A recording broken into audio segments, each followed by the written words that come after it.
Assalamualaikum ya akhi ya ukhti atamasya ilal bahdat wala tansa ihmilul arribat iza kuntum ummat Muhammad ajibu salami bin nasyad.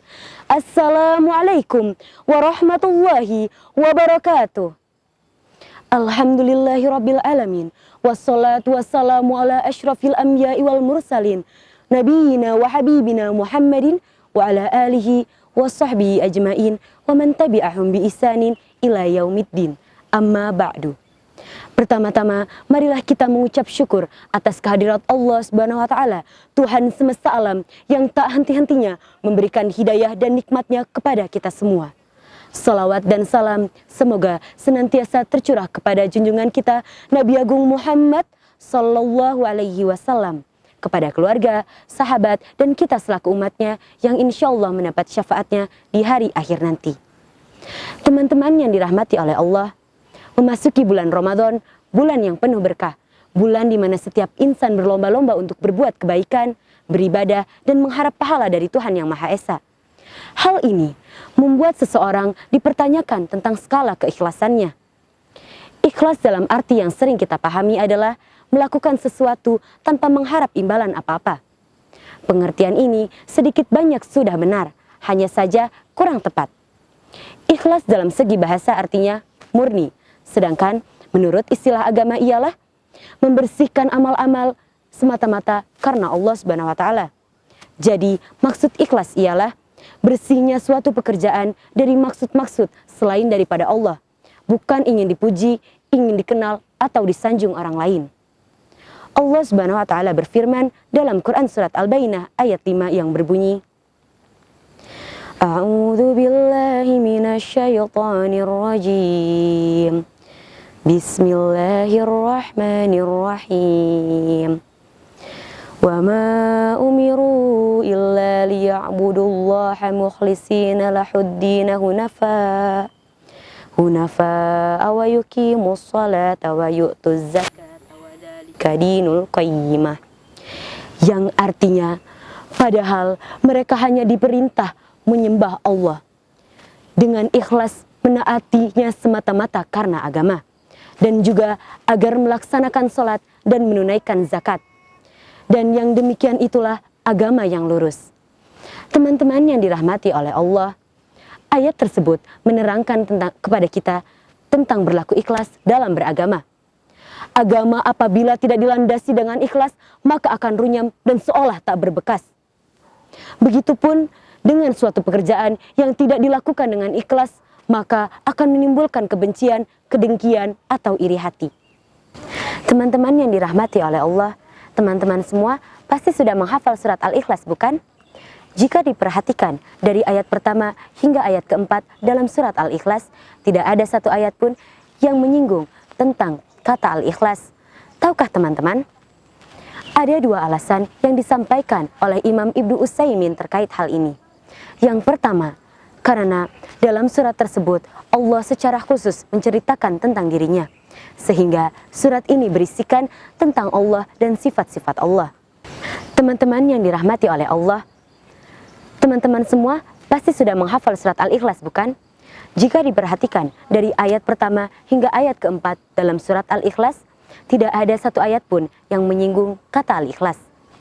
Tahukah teman-teman, ada dua alasan yang disampaikan oleh Imam Ibnu Utsaimin terkait hal ini. Yang pertama, karena dalam surat tersebut Allah secara khusus bercerita tentang dirinya, sehingga surat ini berisikan tentang Allah dan sifat-sifat Allah. Yang kedua, surat ini mengajarkan prinsip ikhlas bagi yang membacanya. Hal ini memaknai bahwa ikhlas berbicara tentang sesuatu yang dilakukan hanya untuk Allah. Hadirin yang dirahmati oleh Allah, Ibnu Qayyim Al-Jauziyah dalam Madarijus Salikin menjelaskan, ikhlas artinya menyendirikan Allah sebagai tujuan dalam ketaatan. Ada 3 derajat keikhlasan, antara lain, derajat yang pertama, tidak melihat amal sebagai amal, tidak mencari imbalan dari amal, dan tidak puas terhadap amal. Derajat yang kedua, malu terhadap amal, tapi selalu berusaha untuk membenahinya. Dan derajat yang ketiga, memurnikan amal, membiarkan amal berlalu berdasarkan ilmu, tunduk terhadap kehendak Allah, dan membebaskannya dari sentuhan rupa. Hadirin yang dirahmati oleh Allah, dalam hal ini ada 3 penghalang dari seseorang yang dilakukan amalnya, yaitu yang pertama, pandangan dan perhatiannya. Yang kedua, keinginan atas imbalan dari amalnya. Dan yang ketiga, puas dan senang terhadap amalnya. Padahal semua kebaikan yang dimiliki oleh seorang hamba adalah karunia dari Allah Subhanahu wa taala. Teman-teman hadirin yang dirahmati oleh Allah, dalam hadis yang diriwayatkan oleh Imam Muslim dalam kitab Sahih Muslim, Abu Hurairah berkata, saya pernah mendengar Rasulullah Shallallahu Alaihi Wasallam bersabda, didatangkan seorang lelaki yang diberi keluasan rizki oleh Allah dan diberi berbagai macam rezeki. Lalu diperlihatkan kepadanya nikmat-nikmat sehingga dia mengetahui dengan jelas. Lalu Allah bertanya, apa yang telah kamu lakukan, apa yang telah kamu perbuat dengannya, wahai hambaku? Lalu dia menjawab, saya tidak melewatkan sedikit pun peluang infak dari jalanmu, ya Rabbi.